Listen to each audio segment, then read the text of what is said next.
మరి ఈనాడు బహుజన రాజ్యం రావాలని కోరుకున్నటువంటి వాళ్ళు సర్దార్ పాపన నుండి ఏం నేర్చుకోవాలంటారు?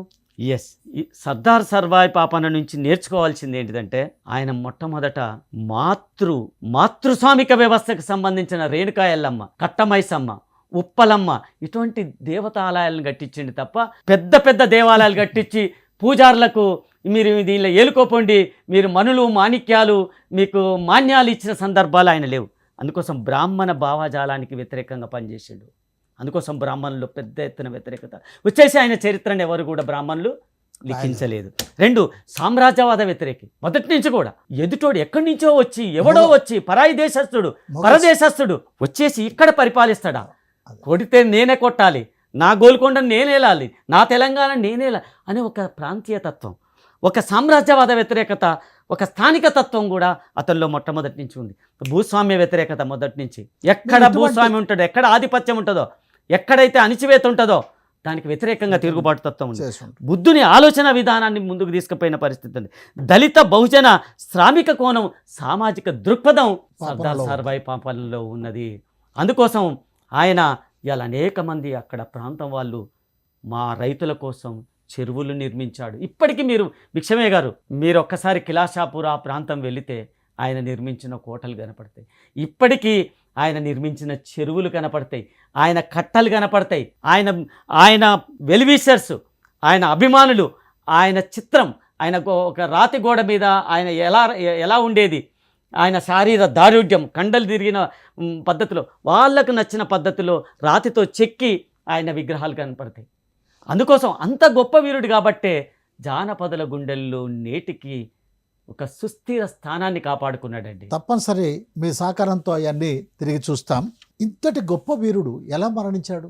ఆయన మరణం అనేక రకరకాల కథనాలు చెప్తారు.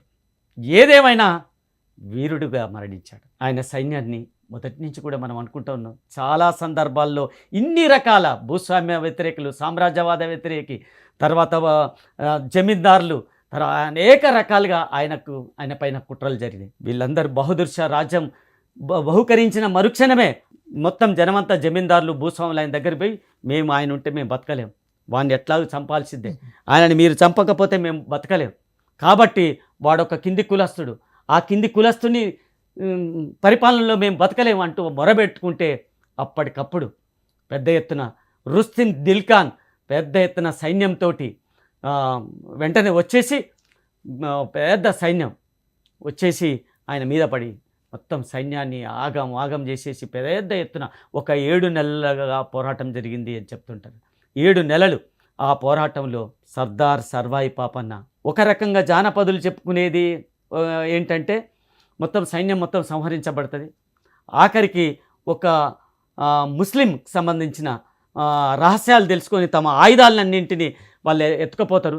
తన దగ్గర ఆయుధాలు లేవు, సైన్యము సంహరించబడుతుంది.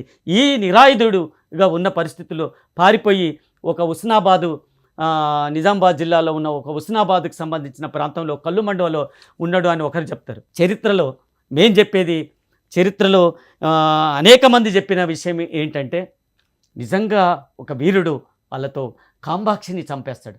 అక్కడ ఒక కాంబాక్షి అని బహదూర్ షా తమ్ముడు, ఆయన రాజు కావాలనుకుంటాడు. ఆయనను చంపిన తర్వాత రుస్తుమ్ దిల్ ఖాన్ సైన్యం, కాసిం ఖాన్ లాంటి సైన్యం పెద్ద ఎత్తున హోరాహోరీగా పోరాడిన సందర్భంలో ఇక ఆ శత్రువులు ఖచ్చితంగా చంపుతారు. సైన్యం దగ్గరికి వచ్చే సందర్భంలో శత్రువు చేతికి చిక్కకుండా తానే బల్లెంతో పొడుచుకొని చనిపోయిండు అనేది ఒక సంఘటన కూడా ఉంది. తర్వాత నిజంగా సైన్యంతోటే చనిపోయిండు, ఘోరాహోర ఉద్యమంలో చనిపోయిండు. చనిపోయిన తర్వాత శవాన్ని కూడా మొఘలాయిలు ఎంత దుర్మార్గులో అనటానికి, ఎంత కిరాతకులో అనడానికి నిదర్శనం. అనేక ముక్కలుగా నరికేసి తలను వేరు చేసి కాళ్ళు పైకి గట్టి దానికి వేలాడదీస్తారు. గోల్కొండ కోటకు కాళ్ళు పైకి గట్టి తలను కిందికి పెట్టి వేలాడదీస్తారు.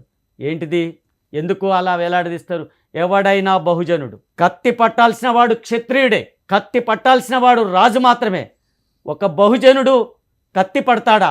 ఎవడన్నా బహుజనుడు ఇలాంటి యుద్ధం చేస్తే, భవిష్యత్తులో బహుజనుడు రాజ్యాధికారం కోసం ప్రయత్నిస్తే ఇదే గతి పడుతుంది, ఖబర్దార్ అంటూ ఒక హెచ్చరిక కోసం ఆ శవాన్ని ఇంకో అట్లా వేలాడదీసి ప్రజల్ని భయభ్రాంతులకు గురి చేస్తాడు సార్.